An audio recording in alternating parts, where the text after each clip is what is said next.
창세기 12장 1절에서 9절 말씀은 주일학교 때도 들었고 수없이 들은 너무나 잘 아는 말씀입니다. 어느 날 갑자기 하나님께서 75세 된 아브라함에게 명령을 하셨습니다. 하란에 살고 있던 아브라함에게 하나님께서 말씀하시기를 내가 너에게 지시하는, 앞으로 지시할 땅으로 가라. 하나님이 차라리 어디 목적지를 딱 정해주고 가라고 말씀하시면 좋은데 목적지도 정해주지 않으셨어요. 그리고 내가 너에게 지시할 땅으로 가라. 너의 본토 친척 아비집을 떠나라. 그래. 믿음의 사람들의 특징이 항상 하나님 말씀하시면 묻지도 않고 따지지도 않아요. 그게 절대 순종입니다. 하나님 왜 해야 되는 건가요? 하나님 어디로 가야 되는 건가요? 그거 물으면 순종이 아니죠. 아브라함이 아니죠. 아브라함은 지시할 그랬어요. 어디 말씀도 안 해주셨고 내가 너에게 지시할 앞으로 지시할 땅 그곳으로 가라고. 아브라함이 묻지도 않고 따지지도 않았어요. 그리고 75세에 하란을 떠납니다. 12장 4절 이하에 보면 하란에 도착해서 일어났던 일들을 거기 쭉 기록을 하고 있습니다. 거기 보겠습니다. 12장 4절. 이에, 이 말이 중요하다고 그랬죠. 이에 하나님 말 명령이 떨어지자마자 이에 아브라함이 여호와의 말씀을 쫓아갔고 롯도 그와 함께 갔으며 아브라함이 하란을 떠날 때의 그 나이 75세였더라. 쭉 내려가다가 6절입니다. 6절 먼저 시작. 아브라함이 그 땅을 통과하여 세겜 땅 모래 상수리 나무에 이르니 그때 가나안 사람이 그 땅에 거하였더라. 거기서 이제 아브라함이 세겜에 거하게 되는데 바로 거기서 아브라함에게 어떤 일이 일어나요. 7절에 보면 7절 봅니다. 7절 시작. 여호와께서 아브라함에게 이 땅을 네 자손에게 주리라 하신지라 그가 자기에게 나타나신 여호와를 위하여 뭘 했다고 그랬어요? 단을 썼어요. 단. 이 단이라고 하는 것은 제단입니다. 얼터 그래요. 제단. 거기서 단을 썼어요. 단을 썼다는 말은 오늘날 말하면 거기서 하나님께 예배를 드렸다. 그런 뜻입니다. 그리고 그 이후에 보면 아브라함도 단을 쌓고 이삭도 단을 쌓고 야곱도 단을 쌓고 여호수아도 단을 쌓고 모세도 단을 쌓고 언제까지냐면 솔로몬이 성전을 건축할 때까지. 솔로몬이 성전을 건축할 때까지 믿음의 조상들은 계속 단을 쌓습니다. 그러니까 오늘날로 말하면 단을 쌓다라고 하는 것은 하나님의 이름을 높이고 경외하고 예배를 드렸다는 거예요. 예배. 그래서 오늘 우리가 거룩한 예배자에 대한 말씀을 쭉 하고 있는데 6번째인데요. 오늘은 그러면 우리의 믿음의 조상들이 단을 쌓은 것을 가지고 이들이 언제 단을 쌓는가? 그러면 오늘 우리들은 언제 어떤 예배를 드려야 되는가를 한번 상고하도록 하겠습니다. 거기 보면 7절에 분명히 뭐라고 그랬냐면 여호와께서 아브라함에게 나타나셨다 그랬어요. 어디서 나타나셨었죠? 하란에서. 하란에서도 아브라함이 75세쯤에 직전에 하나님이 아브라함에게 나타나셔서 말씀하셨어요. 아브라함아, 너의 본토 친척 아비집을 떠나서 내가 너에게 지시할 곳으로 가라 하고 말씀하시고 그 이후에 하나님이 나타나셨다는 흔적이 없어요. 그런데 이제 많은 시간을 걸려서 얼마나 걸렸는지 모르겠지요. 많은 시간을 걸려서 가나안에 하나님의 은혜 가운데 가나안에 도착했고 가나안 세겜 땅, 세겜 지역 모래 상수리 나무 아래 거처하고 있는데 바로 그때에 하나님이 거기 나타나신 거예요. 또 한 군데 봅시다. 12장 우리 봤죠? 26장으로 갑니다. 26장은 아브라함이 아니고 이제 이삭입니다. 26장 23절 봅시다. 26장 23절부터 봅니다. 이게 이삭에 대한 말씀이에요. 23 시작. 이삭이 거기서부터 부엘세바로 올라갔더니 그 밤에 여호와께서 그에게 뭐하사 나타나가나서다. 똑같이 하나님이 여기도 나타나셨어요. 그리고 말씀하시기를 아브라함의 나는 내 아비의 아브라함의 하나님이 두려워 말라. 내 종 아브라함을 위하여 내가 너와 함께 있어 내게 복을 주어 내 자손으로 번성케 하리라 하신지라. 23 시작. 이삭이 그곳에 뭘 쌓고? 단을 쌓고. 똑같죠. 아브라함도 하나님이 나타나셨을 때 바로 그곳에서 단을 쌓고, 이삭도 하나님이 나타나셨을 때 바로 그곳에 단을 쌓고. 또 한 군데 35장 4절로 갑니다. 야곱입니다. 야곱, 이제 하란 지역인데요. 4절 시작. 그들이 자기 손에 있는 모든 이방 신상과 자기 귀에 있는 고리를 야곱에게 주는지라. 야곱이 그것들을 세겜 근처 상수리 나무 아래 묻고 그들이 발행하였으나 하나님이 그 사면 고을들로 크게 두려워하게 하신 고로 야곱이 그를 추격하는 자가 없었더라. 야곱이 그와 함께한 모든 사람이 가나안 땅 루스 곧 베데에 이르고 그가 거기서 단을 쌓고 그곳을 뭐라 그래요? 베델이라, 엘베델이라. 거기다 하나님이 나타나셔서 여기 빨리 떠나라. 세겜 성에 있으면서 거기서 야곱의 딸 디나가 강간을 당해요. 그리고 야곱의 아들들이 세겜성 남자들을 다 죽였어요. 살인 거기 벌어진 거예요. 바로 그때 하나님이 야곱에게 나타나셨어요. 빨리 이곳을 떠나서 너의 조상이 계신 그 가나안으로 올라가라. 공통점이 있죠. 아브라함도 어떻게 했어요? 하나님이 나타나심을 경험했을 때 그 자리에서 단을 쌓고, 야곱도 하나님이 나타나셨을 때 그곳에서 하나님 앞에 단을 쌓고, 야곱도 마찬가지예요. 야곱도 하나님이 나타나셨을 때에 거기서 단을 쌓고 하나님께 경배했어요. 우리 이걸 조금 어려운 말로 말하면요, 데오란 말은 데오스의 준말입니다. 판이란 말은 현, 조금 어려운 말로 나타날 현자를 써요. 그 현재 할 때 현자를 써요. 현재 나타나심, 이거를 영어로는 데오파니 그래요. 조금 어렵죠? 데오파니. 하나님의 현, 하나님의 나타나심 그래요. 아브라함도 언제 단을 쌓는가? 이삭도 언제 단을 쌓는가? 야곱이 언제 단을 쌓는가? 하나님이 임재하신 그곳에서 예배를 쓴 거예요. 그곳에 단을 쌓은 거예요. 거기서 하나님께 하나님의 이름을 높이는 경배를 드렸던 거예요. 예배가 뭐냐? 하나님의 임재를 경험할 때 우리는 반드시 예배를 드려야 됩니다. 그게 여기서 단을 쌓는다고 하는 것은 다듬지 않은 돌을 가지고 단을 쌓는 거고 제단을 쌓는 거거든요. 근데 단을 쌓는다는 것이 단지 종교의식이 아니에요. 그게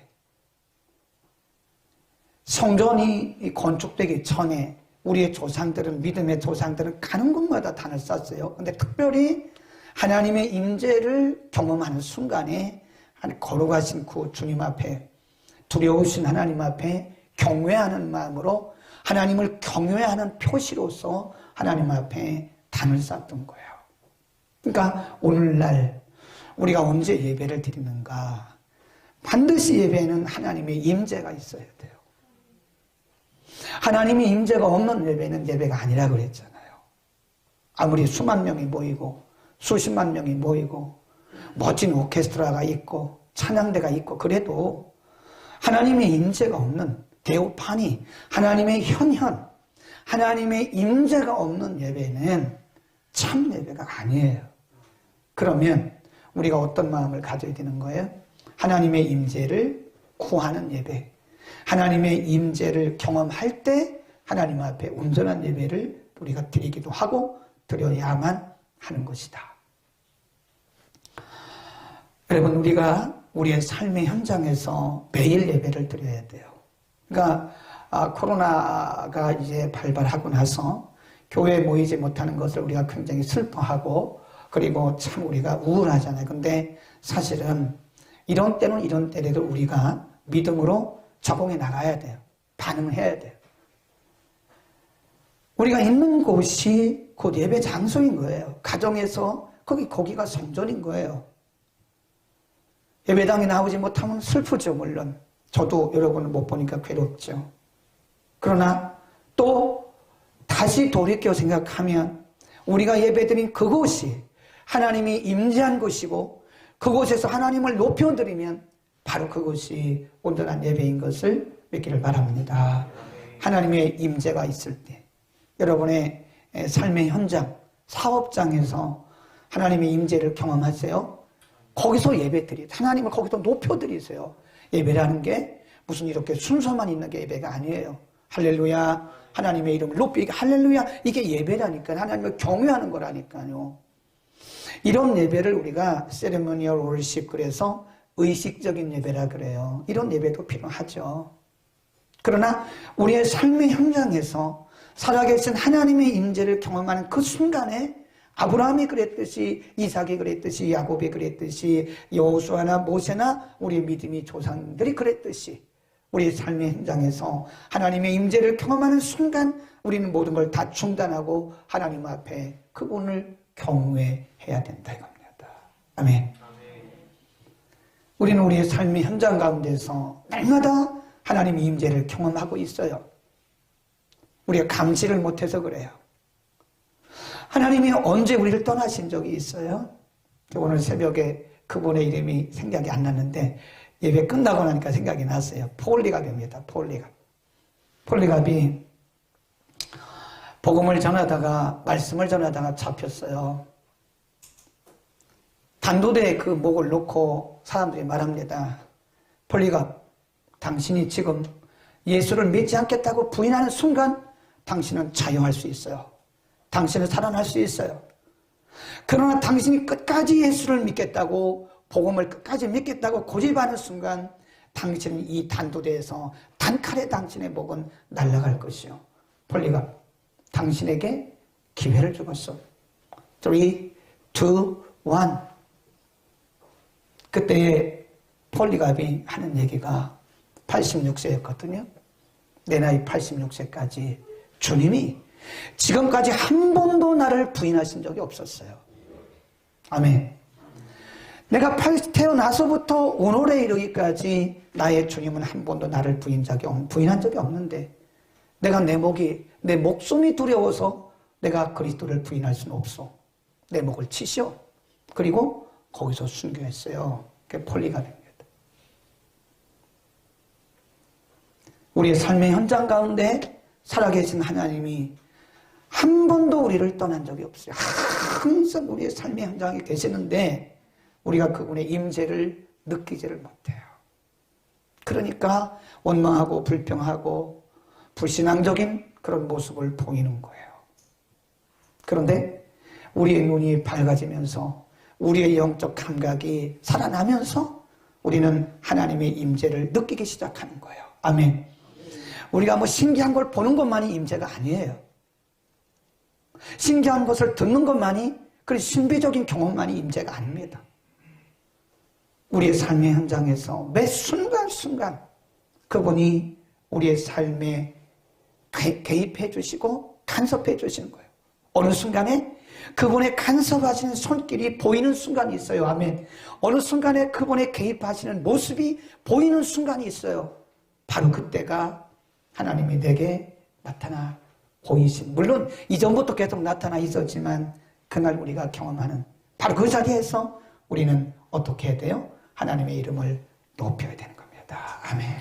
그게 뭐죠? 할렐루야 이겁니다. 할렐루야가 뭐죠? 주의 이름을 높입니다. 그거 아닙니까? 할렐루야.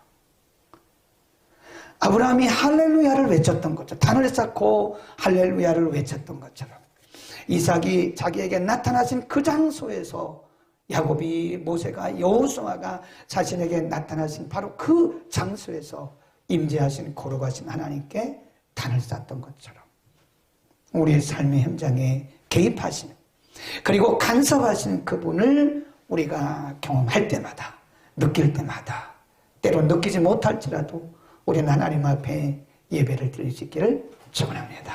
삶의 현장에서. 그 다음 언제 우리의 믿음의 조상들이 단을 쌓는가? 다시 13장 14절로 갑니다. 창세기입니다. 창세기 13장 14절부터 보겠습니다. 자, 창세기 13장 14절부터 읽겠습니다. 14절 시작.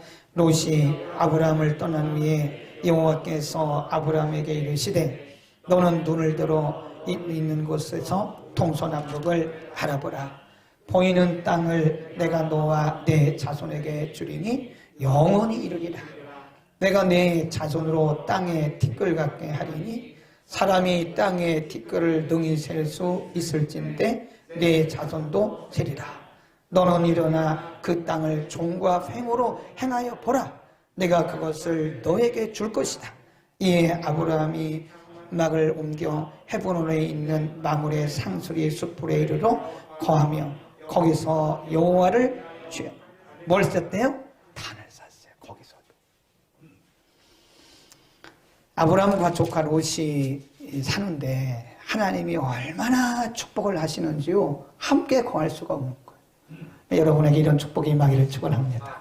우리 일생 가운데 이런 복을 한번 받아봐야 될 것 같아요. 감당할 수 없는 축복. 하나님이 하시면 될 줄로 믿습니다. 우리가 할 수는 없지만 하나님이 하시면 되는 거예요.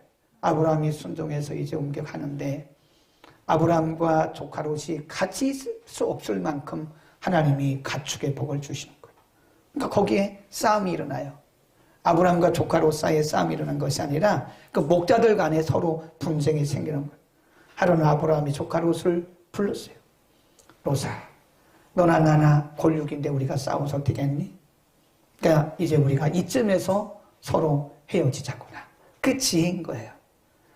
그러니까 아브라함은 삼촌이래, 삼촌. 어른답게 롯에게 이렇게 말합니다. 그래, 내가 너에게 우선권을 주마. 내가 오른 어디든지 가라. 내가 좋은 것은 어디든지 너는 취해서 가라. 내가 오른쪽을 택하면 나는 왼쪽을 택할 것이고 내가 왼쪽을 택하면 나는 오른쪽을 택할 것이고. 그러니까 역시 롯은 철부지는 철부지죠. 자기 삼촌인데 조금이라도 좀 남겨드리지.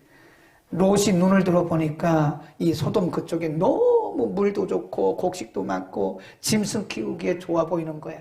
그러니까 철부지 같은 롯이 삼촌, 제가 이쪽으로 가겠습니다. 그래서 사해 이쪽의 동편에 그렇게 좋은 곳, 물이 많고 풍성한 그쪽을 택해서 갔어요. 그러니까 아브라함은 다 양보하고 나니까 아무것도 없는 거예요. 바로 그때 하나님이 나타나셨어요. 여러분, 양보하세요. 어른은 어른다워야 됩니다. 가끔 어른들이 애들하고 싸우는 거 보면 참 마음이 이상하더라고요. 아니 왜 어른이 애들하고 싸우냐? 양보하고 말지. 어른은 어른다워야 돼요. 그리고 크리스찬은 크리스찬다워야 돼요. 크리스찬이 욕심내면 안 돼요. 우리가 양보해야 돼요. 그래 아브라함이 양보하고 아무것도 없어요. 근데 하나님이 아브라함에게 나타나셨어요. 아브라함아, 눈을 들어 동서남북을 바라봐. 그리고 지금부터 일어나가지고 종과 횡으로 그 말하는 사방을 내가 마음껏 다녀. 내가 그곳을 너에게 주마. 그러니까 양보하는 사람의 복이 더 커요. 아멘. 그러니까 우리가 그냥 그 보이는 것만 가지고 막 그러면요 거기서 끝나요. 근데 마음의 폭을 넓혀보세요. 하나님이 우리를 복을 주실 때도 보면요 마음 그릇대로 주시더라고. 마음 그릇이 적으면요 큰 복을 못 받더라고. 조그만 거에 매여가지고 그거 안 잊어버리려고 그거 막 그냥 손에 안 보려고 그러면 제가 볼 때 그 이상의 복은 안 올 것 같아요. 그런데 쿨하게, 요즘 젊은 친구들이 쓰는 말대로 쿨하게 다 양보해버려요. 그냥. 그러니까 하나님이 아브라함에게 나타나셔서 그를 복을 주기 시작하시는데 종과 횡으로 세워보라. 내가 내가 밟는 곳 다 너에게 줄게. 내가 눈을 들어 들을 바라봐. 동서남북을 바라봐. 내가 보는 곳 다 내게 줄게. 아멘.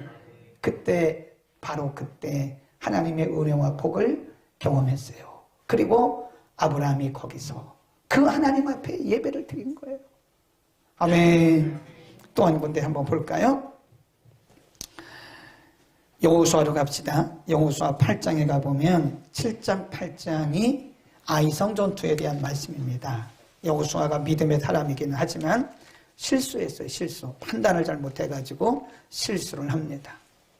7장에서 이제 아이성 전투 첫 번째 전투에서 실패를 했어요. 아간이라는 사람이 그거 다 숨기고 그러는 바람에 두 번째 하나님이 이제 다시 실패 요인이 뭔가를 알려주셨어요. 그래서 아간을 다 제하고 이제 다시 새로운 마음을 가지고 아이성 전투를 합니다. 하나님께서 그때 승리를 주셨어요. 30절입니다. 30절 여호수아 8장 30절 때에 쭉 내려갑니다. 시작. 에발산에서 뭘 쌓고? 단을 쌓았어요. 단. 그때 여호수아가 단을 쌓고 그 밑으로 쭉 내려가면 그 이름을 여호와 니시라, 승리케 하신 하나님이다.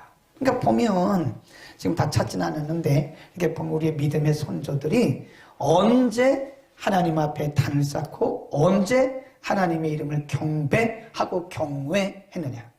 하나님의 은혜를 경험하고 모든 것이 다 하나님의 은혜인데 다 알 수 있는 건 아니잖아요. 우리가 은혜가 되면, 은혜가 충만하면 은혜를 알아요. 근데 은혜가 떨어지면 은혜를 모릅니다. 좀 이상하죠. 우리가 성령이 충만하고 말씀이 충만하고 은혜가 충만하잖아요. 그러면 작은 것도 크게 감사해요. 아멘. 근데 은혜가 떨어지면 큰 것도 감사할 줄 몰라요. 큰 것도 감사할 줄 몰라. 우리가 은혜 충만해 보세요. 하나부터 10까지 다 감사 제목입니다.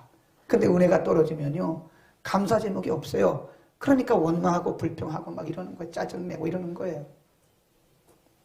은혜 받는 게 중요하다니까요. 은혜 못 받으면 우리의 인생이 괴로워요. 우리 인생도 괴롭고 신앙생활 자체가 재미가 없어요. 감사가 없는데 무슨 신앙생활이 재미가 있겠어요. 나만 재미가 없는 게 아니에요. 다른 사람들에게 우리가 아주 악한 영향을 미쳐요. 내가 믿는 우리들이 원망하고 불평하고 짜증내보세요. 그러면 누가 우리를 보고 예수를 믿겠어요? 예수 믿으면 다 저렇게 되는가 보다 그러겠죠. 하나부터 10까지 다 하나님의 은혜예요. 그런데 아브라함도 그것이 은혜로 여겨지는 순간에 하나님 앞에 단을 놔요. 여호수아도 하나님이 하셨구나. 이거 첫 번째 아이성 전투에서 우리가 참패를 했는데 두 번째 아이성 전투에서 하나님이 은혜를 주셨구나. 야훼 니시. 이거 하나님이 하셨구나. 승리의 하나님이시구나. 거기 단을 쌓은 거예요. 그 이름을 야훼 니시라고 부른 거예요. 우리 믿음의 조상들은 언제 단을 쌓느냐? 감사가 느껴질 때, 감사가 알아질 때, 감사의 제목이 있지만 모를 때도 있다고 그랬잖아요. 감사가 알아질 때 하나님의 은혜구나, 하나님이 하셨구나 라고 하는 것을 느껴질 때 하나님 앞에 단을 쌓았어요. 아멘. 오늘날 우리는 엄밀히 말해서 하나부터 10까지 은혜가 아닌 게 어디 있습니까? 우리가 은혜가 없어서 은혜인 줄 모르는 거죠.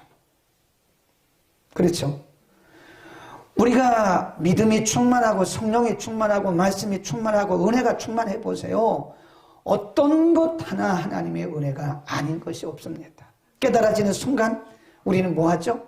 하나님 앞에 예배드리죠. 하나님 감사합니다. 그게 진짜 예배라니까요. 그게 진정한 예배자예요. 그게 거룩한 예배자예요.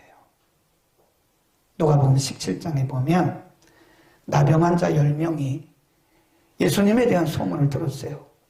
예수님을 만나면 뭐 귀신도 나가고 눈도 뜨고 그리고 뭐 안전뱅이도 일어나고 죽은 자도 살아난다는 소문을 들었어요. 근데 마침 그 예수님이 지나가는 거예요. 근데 나병 환자들은 가까이 갈 수가 없잖아요.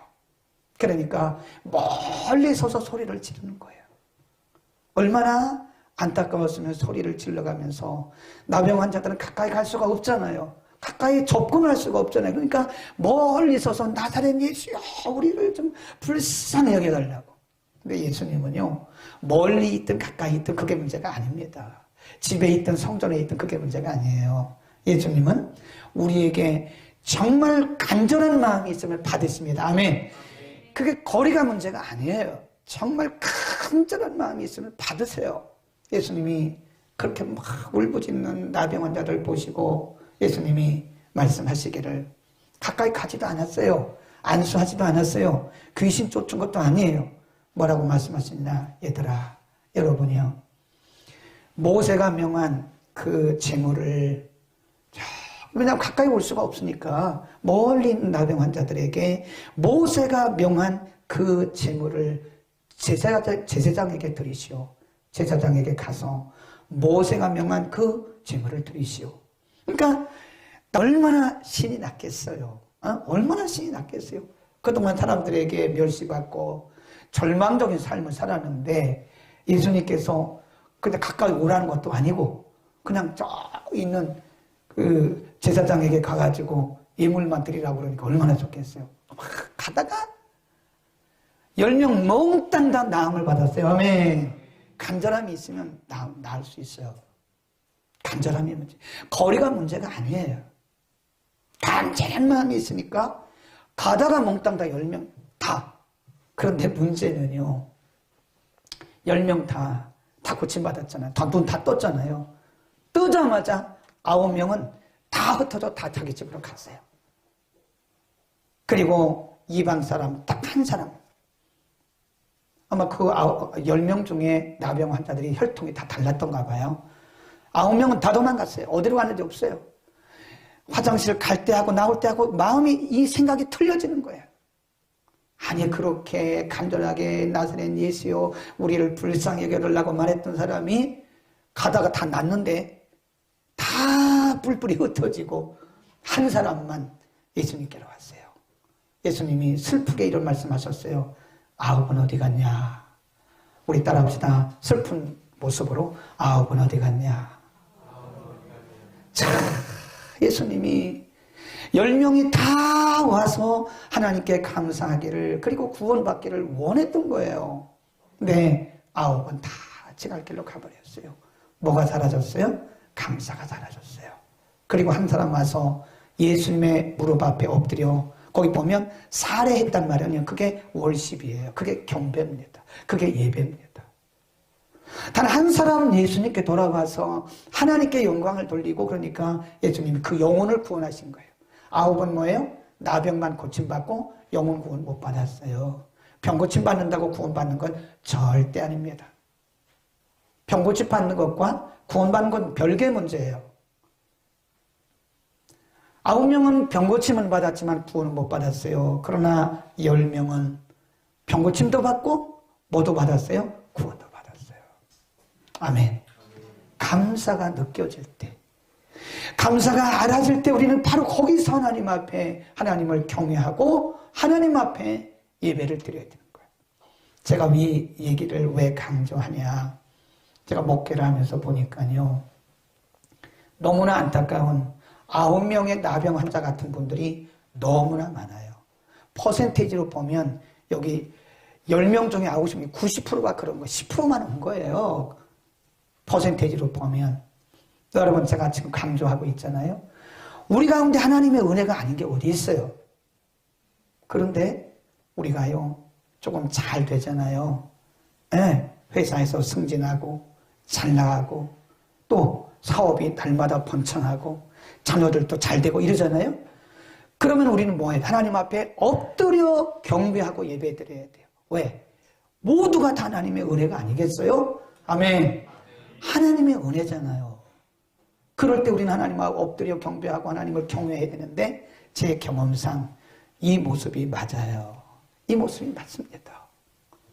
어려웠던 분들, 힘들었던 분들 하나님 은혜 주셔서 조금 살만하고 회사에서 좀 승진 좀 하고 또 자녀들 좀 잘 돼서 먹고 살만하고 또 사업이 조금 잘 풀리고 이러면 어느 순간부터 우리의 마음이 9명의 나병 환자 같아요. 이게 문제올시다. 이게 문제예요. 우리는 바로 하나님의 은혜와 하나님의 사랑을 느껴지고 하나님의 감사가 느껴지는 순간에 매사에 느껴져야 돼요. 하나님 앞에 예배할 수 있기를 축원합니다. 그게 진짜 성도예요.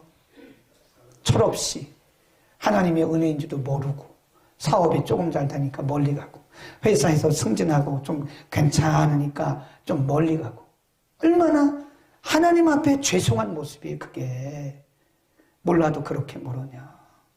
하나님의 것을 가지고 왜 우리가 주인 노릇하려고 그러냐고.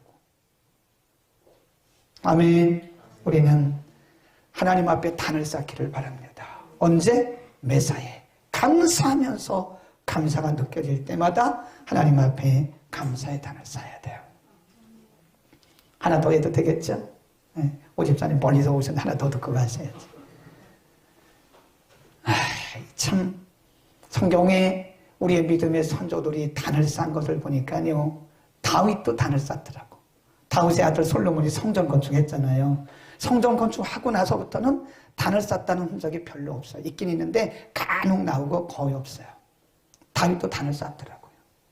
다윗이 이게 잘 들으셔야 돼요. 우리 가운데 한 사람도 완전한 사람이 없어요. 다윗이 잘 나가다가 다윗의 평생에 2번 실수한 것이 있는데 하나는 남의 아내를 데려다가 자기 아내 삼은 거예요. 그럴 수가 없죠. 어떻게 남의 아내를 뺏어가서 자기 아내 삼습니까? 그리고 그 우리아는 전쟁에 보내가지고 총 맞아 죽게 하고 살인자죠. 그러나 다윗이 회개하고 돌아왔을 때 하나님이 그의 죄를 용서하셨어요. 2번째 다윗이 평생에 큰 실수를 한 것이 인구조사를 했어요. 인구조사는 그 우리가 보면요. 민수기란 말이 numbers, 수예요, 수. 백성의 수를 셌다는 얘기예요. 히브리 말로는 wandering. 이게 방황했다. 막 그런 뜻이기도 한데. 네, 어쨌든 하나님이 명해서 모세는 인구조사를 했어요. 1차, 2차. 근데 다윗에게는 하나님이 인구조사라는 말씀을 하신 적이 없어요. 근데 다윗이 이게 순간인 것 같아요. 사람이 교만해지고 무너지는 거요. 순간입니다. 순간이에요, 순간. 아무도 장담하지 마세요. 순간에 무너지는 거예요.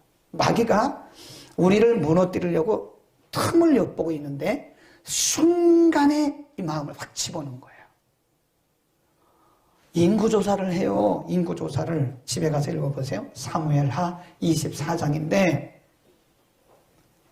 인구조사를 한 목적이 이게 뭐예요? 자기의 권력을 과시하려고 하는 거예요. 과시.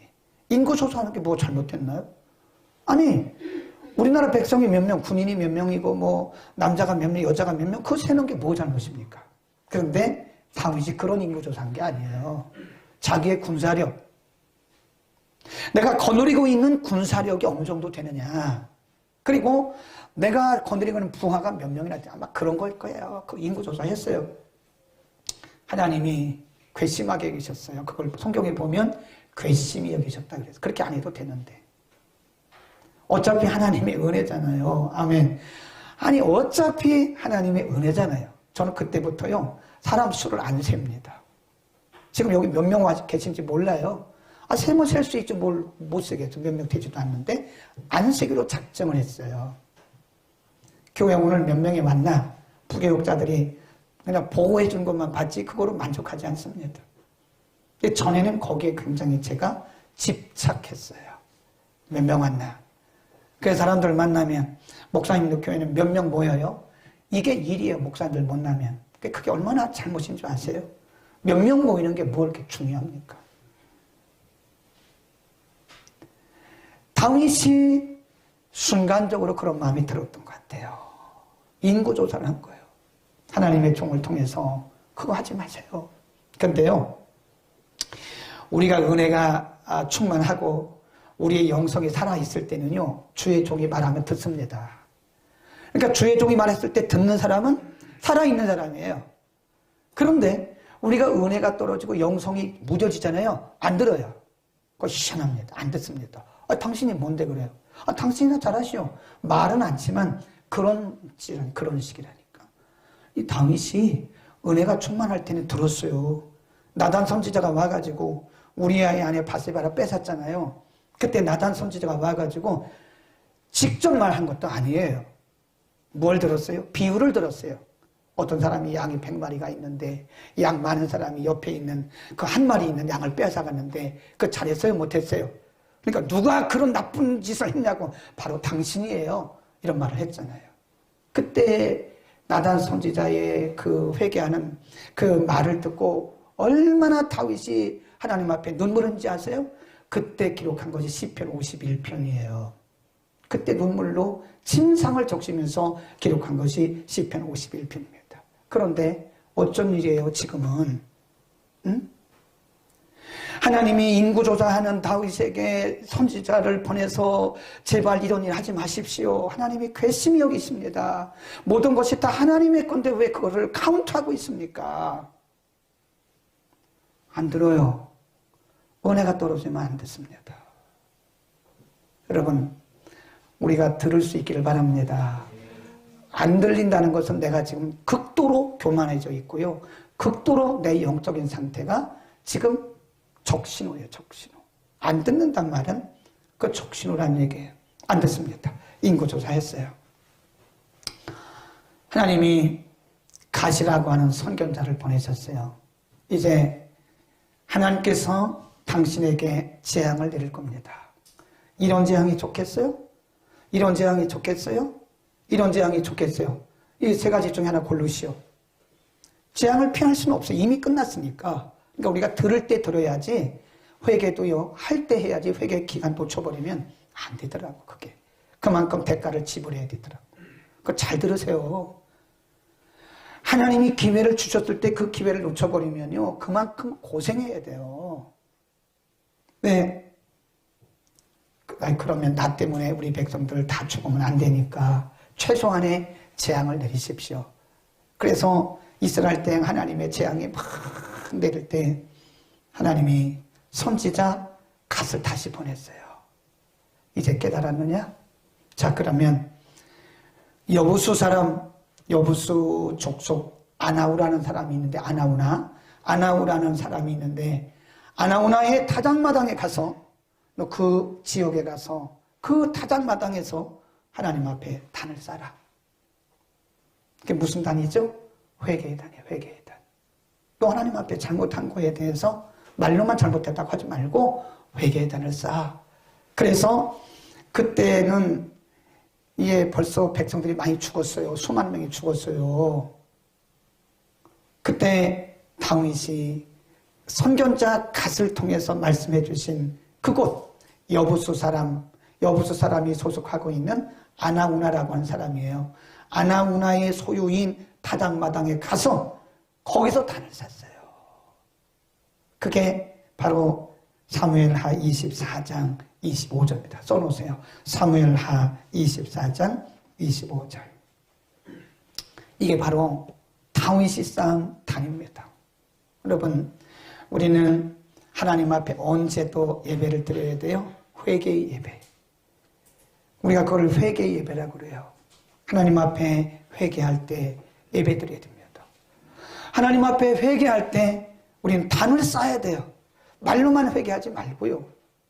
하나님 앞에 정말 중심을 다해서 하나님, 제가 죽을 죄를 졌습니다.